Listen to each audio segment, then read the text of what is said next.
আল্লাহ আজ্জা জাল্লা বর্ণনা করেছেন মুবাশশিরান ওয়া নাযীরান, সুসংবাদদাতা ও সতর্ককারী।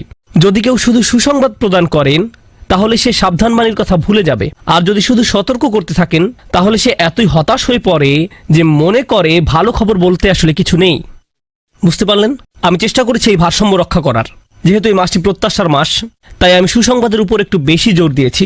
আল্লাহ আজ্জা জাল্লার প্রতি আমাদের আশা এবং ভালোবাসা বৃদ্ধি করার চেষ্টা করেছি, কিন্তু এই একই সময়ে এর মাঝে একটা ভারসাম্য থাকতে হবে। যদিও আজকের বক্তব্যের শেষ অংশে আসার খবর আছে, কিন্তু শুরু করছি এমন একটা জায়গা থেকে যা অতটা আশাব্যঞ্জক নয়।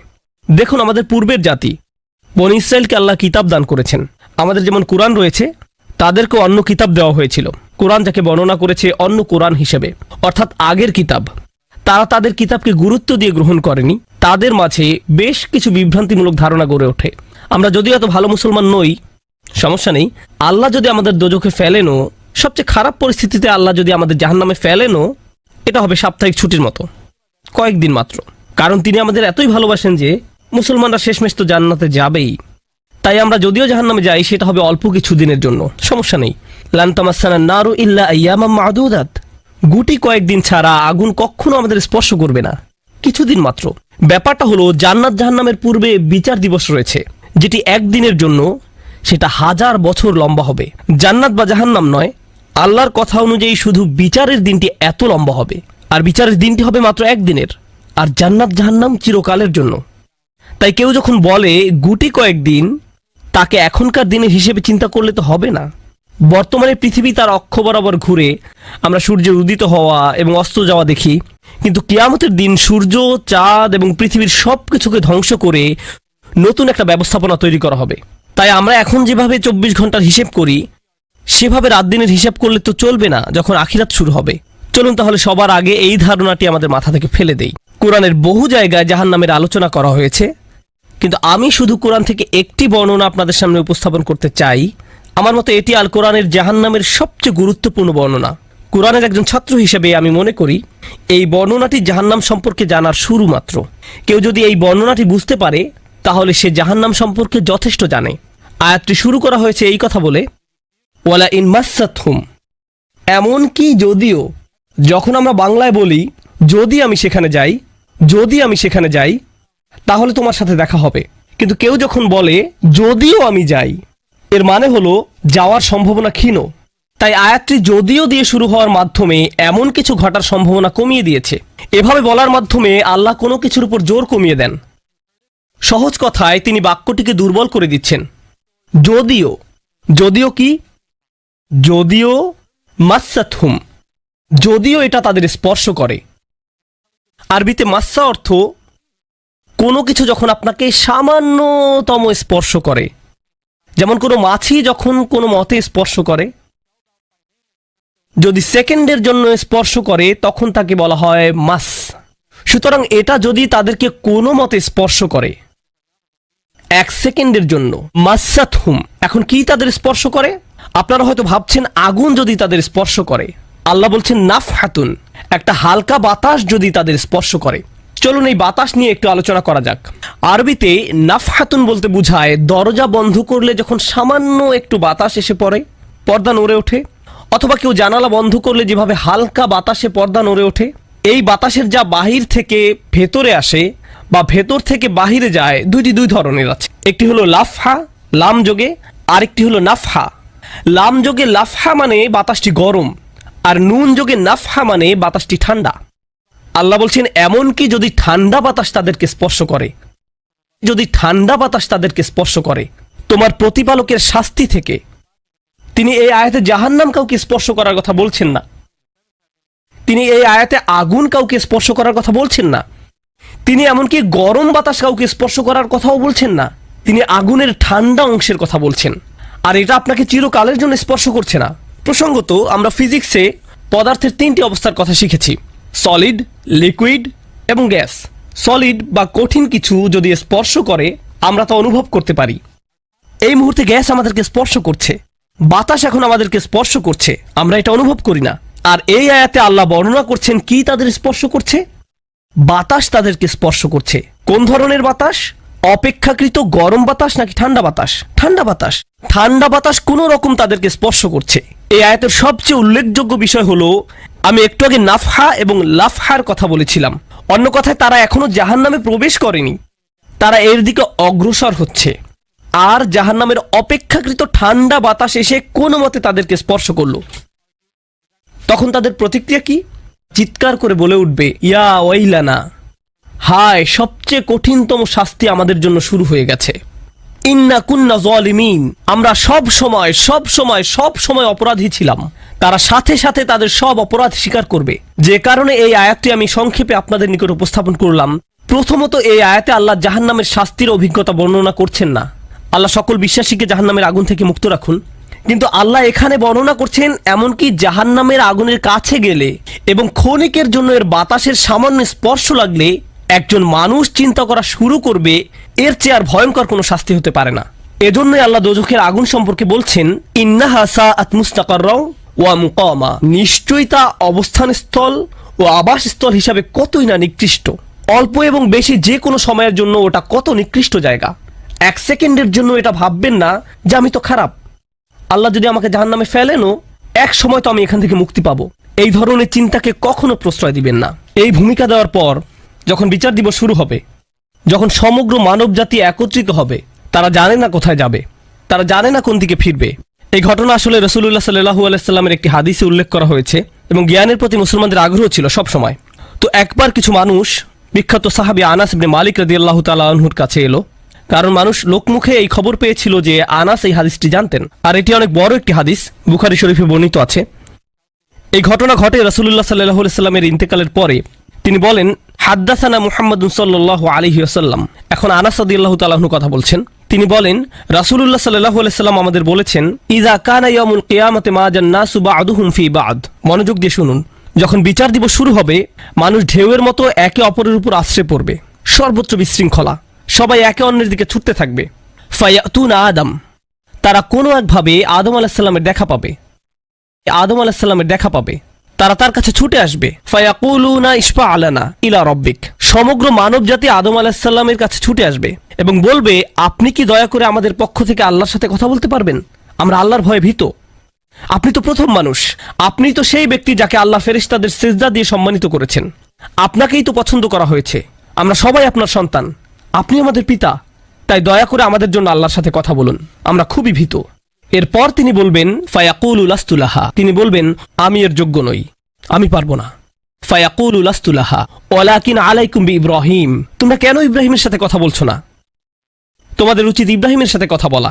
অতএব মানব জাতি এখন কার খোঁজ করছে? ইব্রাহিম আলাইহিস সালাম। ফাইন্নাহু খলিলুর রহমান, তার কাছে যাও, কারণ তিনি রহমানের খুবই কাছের বন্ধু। ওয়াত্তাখাযাল্লাহু ইব্রাহিমা খলিলা, কোরআনে এসেছে আল্লাহ ইব্রাহিমকে তার বন্ধুরূপে গ্রহণ করেছেন। তাই ইব্রাহিমের কাছে যাও, তিনি তোমাদের সাহায্য করতে পারবেন। তারা ইব্রাহিমের কাছে যাবেন। ফায়াতুনা ইব্রাহিমা ফায়াকুলু লাস্তু লাহা, তারা ইব্রাহিমের কাছে গেলে তিনি বলবেন, আমি এর যোগ্য নই, আমাকে এই কাজের জন্য তৈরি করা হয়নি, আমি তোমাদের জন্য আল্লাহর সাথে কথা বলতে পারবো না। ওয়ালাকিন আলাইকুম বিমূসা, তোমরা কেন মূসা আলাইহিস সালামের কাছে যাচ্ছ না? তো মানব জাতি মূসা আলাইহিস সালামের কাছে দৌড়ে যাবে। ফাইন্নাহু কালিমুল্লাহ, তিনি আল্লাহর সাথে অনেক কথা বলতেন। ওয়া কাল্লামাল্লাহু মূসা তাকলিমা, আর আল্লাহ মূসার সাথে কথা বলেছেন সরাসরি। সুতরাং তিনি যেহেতু আল্লাহর সাথে কথা বলতে অভ্যস্ত, আজকে তো কথা বলার উত্তম সময়, তিনি তোমাদের পক্ষ থেকে আল্লাহর সাথে কথা বলবেন।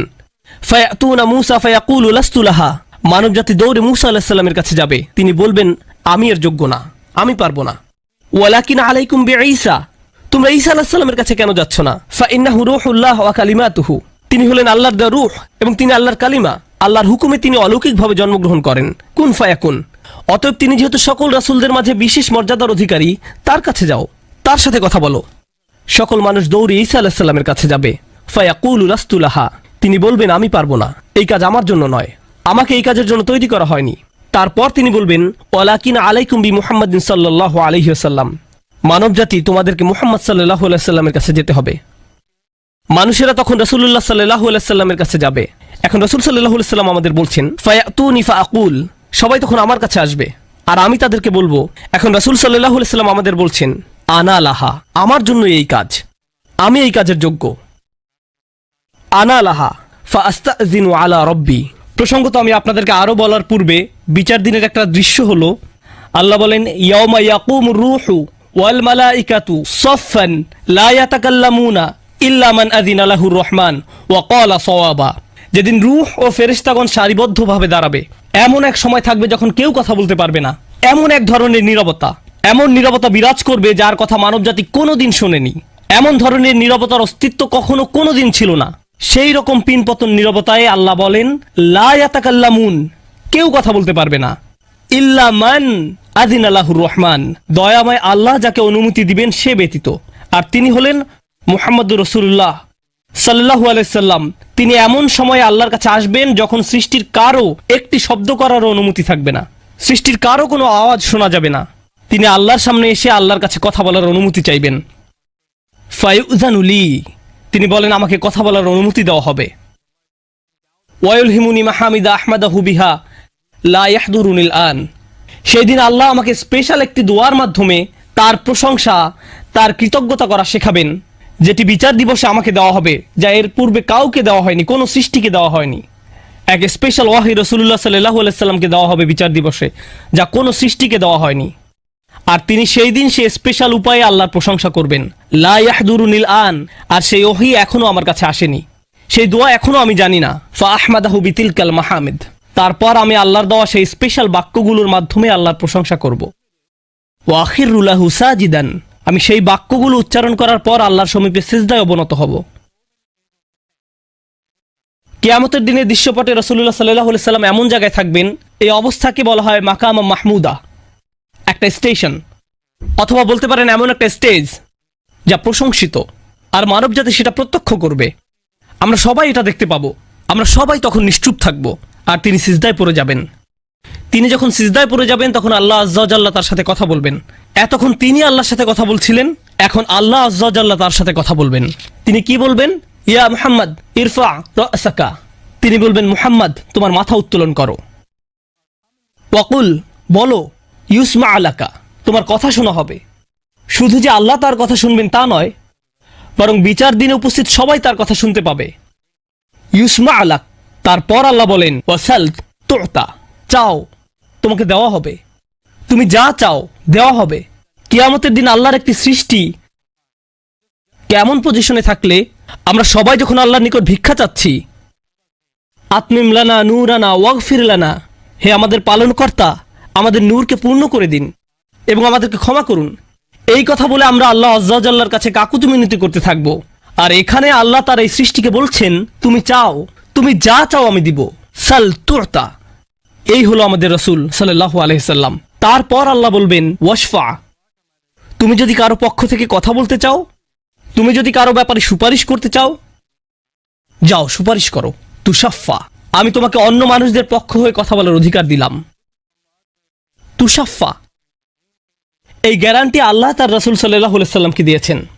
ফাকুলু ইয়া রব, তখন আমি বলবো ইয়া রব, উম্মতি উম্মতি, তিনি সর্বসাকুল্যে এই কথা বলবেন, এটাই তার সম্পূর্ণ বাক্য, আমার উম্মাহ আমার উম্মাহ, আমার মানুষ আমার মানুষ। কিয়ামতের দিন সবাই বলবে নাফসি নাফসি, আমি নিজে আমি নিজে আমি নিজে। আল্লাহর নবীরা যারা মানুষকে আল্লাহর দ্বীনে আনার জন্য দিবারাত্রি পরিশ্রম করে গিয়েছেন, যেমন ইব্রাহিম আলাইহিস সালাম, যার এই দুনিয়ায় থাকাকালীন সময়ে শুধু একটাই উদ্বেগ ছিল মানুষের মুক্তি। বিচারের দিনে তিনি বলবেন না, যাও অন্য কোথায় যাও, যাও মুসার সাথে কথা বলো। মুসা আলাইহিস সালাম, যিনি বনি ইসরাইল নিয়ে চিন্তিত ছিলেন, তিনি বলবেন না, যাও ঈসার সাথে গিয়ে কথা বলো।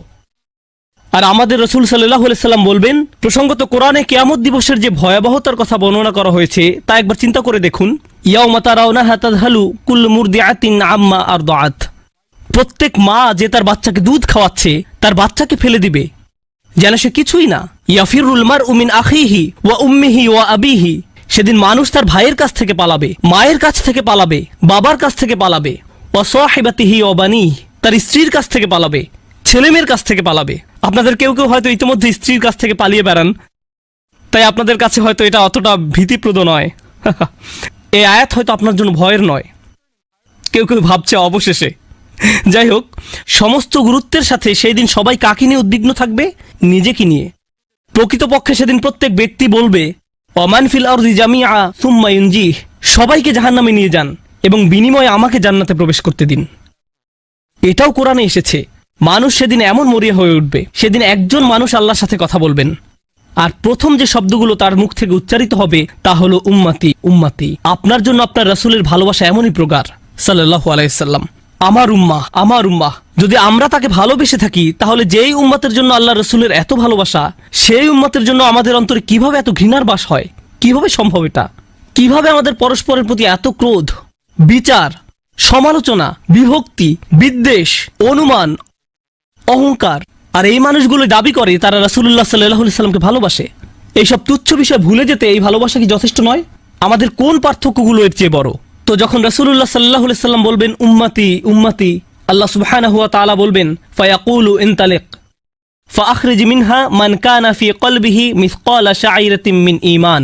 মনোযোগ দিয়ে শুনুন, যাও এখান থেকে বের করে নাও যাদের অন্তরে ঈমান আছে, এমনকি এখানে শারিয়া মানে বার্লি দানা, যা সামান্য একটু লম্বা হয়, যাদের অন্তরে এতটুকু পরিমাণ ঈমানও আছে, যে কোনো ঈমান যদি তাদের অন্তরে থেকে থাকে, তাহলে তাদেরকে বের করে নাও। আপনি এগিয়ে যান এবং বের করে নিন।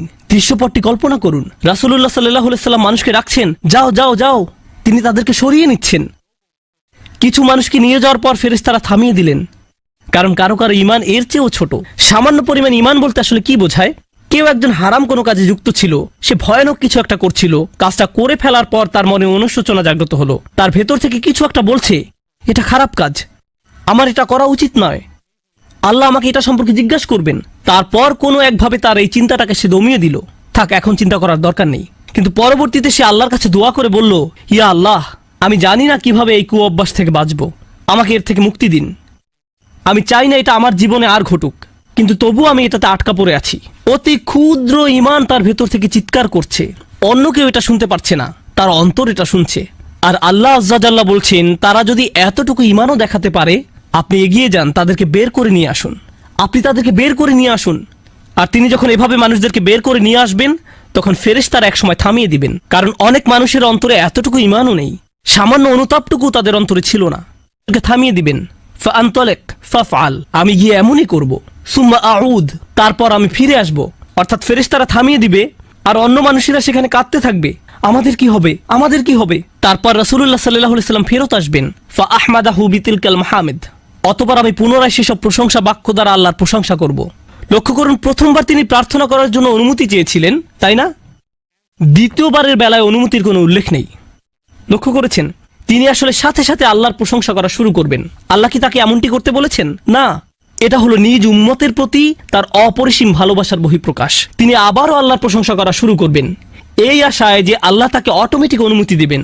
সুম্মা আখিরু লাহু সাজিদান, আর সিজদায় পড়ে যাব। ফায়াকুলু ইয়া মুহাম্মদ, আমাকে বলা হবে, হে মুহাম্মদ, ইরফা রাসাকা, তোমার মাথা উঠাও। কুল ইউসমা আলাকা, বলো তোমার কথা শোনা হবে। ওয়াসাল তুতা, চাও তোমাকে আবার দেওয়া হবে। ওয়াশফা তুশাফা, সুপারিশ করো, সুপারিশ গ্রহণ করা হবে। তোমাকে সুযোগ দেওয়া হবে তাদেরকে বের করে নেয়ার, তোমাকে তাদের জন্য সুপারিশ করার সুযোগ দেওয়া হবে। ফাআকুলু ইয়া রব উম্মতি উম্মতি, আমি তখন বলবো, হে আমার রব, আমার উম্মত, আমার উম্মত। তিনি তো ইতোমধ্যে অল্প ঈমানের অধিকারীদেরকে বের করে নিয়েছেন। ফায়াকুলু ইনতালিক, এরপর আল্লাহ বলবেন, এগিয়ে যাও। ফাআখরিজ মিনহা মান কানা ফি কলবিহি মিসকালা যাররাতিন আও খারদালাতিন মিন ঈমান, তোমাকে সুযোগ দেওয়া হবে তাদেরকে বের করে নেয়ার, সুপারিশ গ্রহণ করা হবে। যাদের অন্তরে এক বিন্দু পরিমাণে ঈমান আছে, বালির দানা নয়, বালির দানা তো এতটুকু লম্বা, বরং বিন্দু পরিমাণ। খারদালা মানে সরিষার দানা, অতি ক্ষুদ্র বিন্দুর মতো। আর যখন আল্লাহ বলছেন এর ওজনের মতো, বর্তমানে আমাদের কাছে ডিজিটাল ওজন মাপার যন্ত্র আছে, আগের দিনে পাল্লা ছিল, তাই আপনি যখন এক মুষ্টি চাল এক পাল্লায় রাখতেন, সেটা হয়তো তেমন একটা ঝুঁকতো না। যদি একটু বেশি করে চাল রাখতেন, তখন একটু ঝুঁকতো। এখন ডিজিটাল ওজন মাপার যন্ত্র দিয়ে গ্রাম, কিলোগ্রাম মাপা হয়। এমনকি সামান্য কয়েক দানা রাখলেও যন্ত্রের স্ক্রিনে ভেসে উঠে 0.001 গ্রাম। এখন শুধু একটি চাল রেখে দেখুন, বা একটি সরিষার দানা রেখে দেখুন, স্ক্রিনে কিছু ভেসে উঠে কিনা? কিছুই হয় না, কিছুই হয় না। আর আল্লাহ বলছেন, আমি তোমার সুপারিশের কারণে, রাসূলুল্লাহ সাল্লাল্লাহু আলাইহি সাল্লামের দোয়ার কারণে এমন মানুষদেরকেও মুক্তি দিব যাদের ঈমান এমনকি এই দুনিয়ায়ও মাপা যায় না, এই দুনিয়ায়ও মাপা যায় না। প্রসঙ্গত, আপনি যদি একটি দানা খান, বুঝতে পারবেন যে কিছু খেয়েছেন? আপনি এমনকি বুঝতেও পারবেন না। এটা হলো এমন ধরনের ঈমান যার আছে, এটা সে নিজেও ভালোভাবে বুঝতে পারে না। এমনকি তারা নিজেরাও ঠিকমতো বুঝে উঠতে পারে না যে ঈমান আছে, আর অন্যরা কিভাবে বুঝবে? আর কেউ যদি একটি দানা আহার করে, এটা তাদের পুষ্টি সাধনে তেমন কোনো ভূমিকা রাখতে পারে না, এটা শরীরের জন্য যথেষ্ট পরিমাণের খাবার নয়। ঠিক তেমনি যার সরিষার দানা পরিমাণ ঈমান ছিল, সেই ঈমানও একটি ভালো জীবন অতিবাহিত করার জন্য তা যথেষ্ট ছিল না, কিন্তু তাদের অন্তরের কোনো এক জায়গায় একটি ঈমানের বাস ছিল। আল্লাহ বলছেন, তুমি এমন যাদেরকে পাও তাদেরকেও বের করে নিয়ে আসো। ফাখরিজহু ফাআনতালিক, আমি যাব এবং তাই করব। আর এটা বিশাল এক জনগোষ্ঠী যারা আল্লাহর কাছ থেকে দূরে সরেছিল, তাদের ভেতরে একেবারে ক্ষুদ্র কিছু ঈমান ছিল। এরপর তো আর কিছু নেই মনে হচ্ছে, ঘটনা শেষ। কিন্তু রাসূলুল্লাহ সাল্লাল্লাহু আলাইহি সাল্লাম এখানেই থেমে যাননি। ফাআহমাদাহু বিতিলকাল মাহামিদ সুম্মা আখিরু লাহু সাজিদান, তিনি এখানেই থেমে যাননি, তিনি আবারও ফিরে যাবেন এবং আমি সেসব প্রশংসা বাক্য দিয়ে আল্লাহর প্রশংসা করব এবং আবারও সিজদায় পড়ে যাব।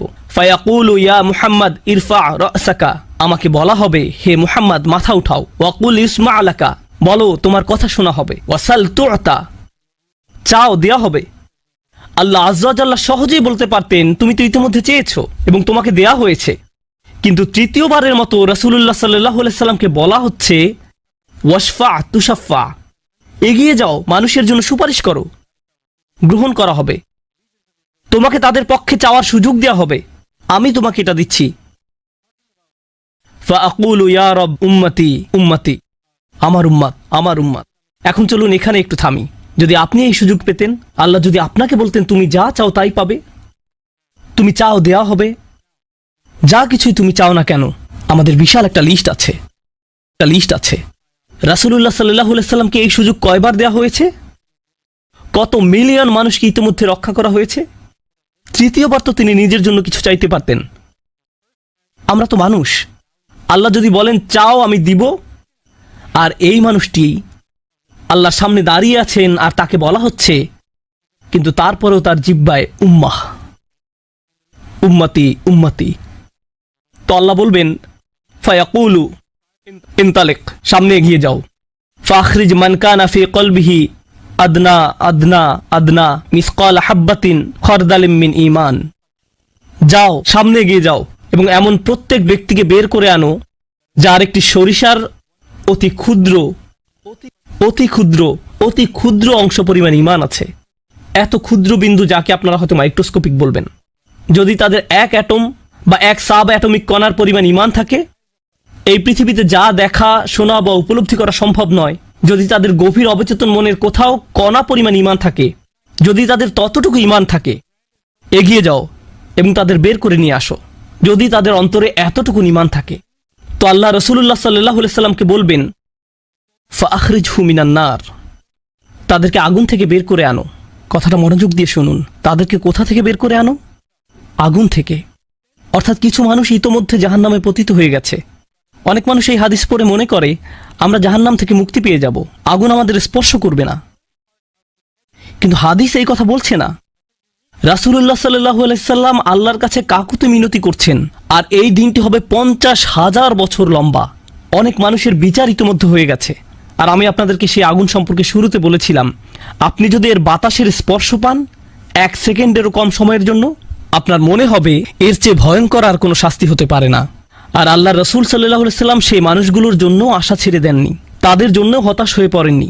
প্রসঙ্গত তারা মুসলিম, তারা কিন্তু মুসলিম, কারণ রাসূল সাল্লাল্লাহু আলাইহি সাল্লাম কি বলছেন, তার মুখ থেকে কোন কথাগুলো উচ্চারিত হয়েছে? উম্মতি উম্মতি। আগুনের মানুষগুলো মুসলমান, ওই মানুষগুলো অমুসলিম নয়, মুসলিম। তো রাসূল সাল্লাল্লাহু আলাইহি সাল্লাম বলেন ফাআনতালিকু ফাআফআল, আমি যাব এবং সেটাই করব। প্রসঙ্গত রাসূলুল্লাহ সাল্লাল্লাহু আলাইহি সাল্লামের এই কথার সাথে হাদিসের সমাপ্তি হলো। আনাস ইবনে মালিক রাদিয়াল্লাহু তাআলা আনহু তার কাছে আসা লোকদেরকে এতটুকু বর্ণনা করলেন। ফাকুলতু লিবাদি আসহাবিনা, হযরত আনাসের কাছে হাদিস শিখতে আসা একজন বলল, আমি আমার কিছু সঙ্গীকে বললাম, লাউ মারারনা বিল হাসান ওয়া হুয়া মুতাওয়ারিন ফি মানজিলি আবি খলিফা, চলো আমরা হাসান বসরির কাছে যাই। আমরা হাদিসটি আনাসের কাছ থেকে শুনেছি, কিন্তু আমরা জানি এই হাদিসটি হাসানও জানেন, চলো আমরা তার কাছে যাই। প্রসঙ্গত আনাস রাদিয়াল্লাহু তাআলা আনহুর তখন অনেক বয়স হয়ে গিয়েছিল। এই হাদিসে কতবার রাসূল সাল্লাল্লাহু আলাইহি সাল্লাম আল্লাহর কাছে গেলেন? 3 বার। রাসূলুল্লাহ সাল্লাল্লাহু আলাইহি সাল্লাম ইন্তেকাল করেছেন বহু বছর আগে। আমরা জেনেছি এই হাদিস হাসান বসরিও জানেন, তারা আগে কখনো এই ধরনের কথা শুনেনি। খুবই আশ্চর্যজনক কথা। এজন্য তারা ব্যাপারটা যাচাই করতে চাচ্ছিলেন যে দেখা যাক হাসান বসরিও একই হাদিস বর্ণনা করেন কিনা। তারা শুনেছে হাসান বসরি বাস করেন আবু খলিফার বাড়ির পেছনের একটি ঘরে। তাই তারা হাসান বসরিকে খুঁজতে লাগলো। তারা তাকে খুঁজে পেলেন। হাদ্দাসানা আনাস ইবনে মালিক ফাআতাইনাহু ফাসাল্লামনা আলাইহি, তো আমরা তার কাছে এলাম এবং তাকে সালাম দিলাম। ফাআযিনা লানা, তিনি আমাদেরকে প্রবেশের অনুমতি দিলেন। ফাকুলনা লাহু ইয়া আবা সাঈদ, আমরা তাকে বললাম, হে সাঈদের পিতা, জিনাকা মিন ইনদি আখিকা আনাস ইবনে মালিক, আমরা আপনারই ভাই আনাস ইবনে মালিকের নিকট হতে আপনার কাছে আসলাম। ফালাম নারা মিসলা মা হাদ্দাসানা ফি শাফাআত, শাফাআত বিষয়ে তিনি যেমন বর্ণনা দিয়েছেন তেমনটা বর্ণনা করতে আমরা আর কাউকে দেখিনি। ফাকালা হি, তিনি বললেন ফাহাদ্দাসনাহু বিল হাদিস, আমার কাছে সেটি বর্ণনা করো, দেখি তোমরা আনাসের কাছ থেকে কি শুনেছ। তো তারা তার নিকট সম্পূর্ণ হাদিসটি বর্ণনা করে শোনালেন। ফাআনতাহা ইলা হাযাল মাওদি', আমরা এই পর্যন্ত অর্থাৎ 3 বার রাসূল সাল্লাল্লাহু আলাইহি সাল্লামের সুপারিশের কথা বলে শেষ করলাম। ফাকালা হি, তিনি বললেন আরো বর্ণনা করো। ফাকুলনা লাম ইয়াজিদ লানা আলা হাযা, আমরা বললাম তিনি তো এর অধিক আমাদের কাছে বর্ণনা করেননি, আমাদেরকে এতটুকুই বলেছেন। এখন হাসান কথা বলছেন, লাকাদ হাদ্দাসানি ওয়া হুয়া জামিউ মুনযু 20 সানাতান, তিনি অর্থাৎ আনাস আমার কাছে এই হাদিস বর্ণনা করেছেন যখন তিনি তখন যুবক ছিলেন, 20 বছর আগে। কত বছর আগে? 20 বছর আগে।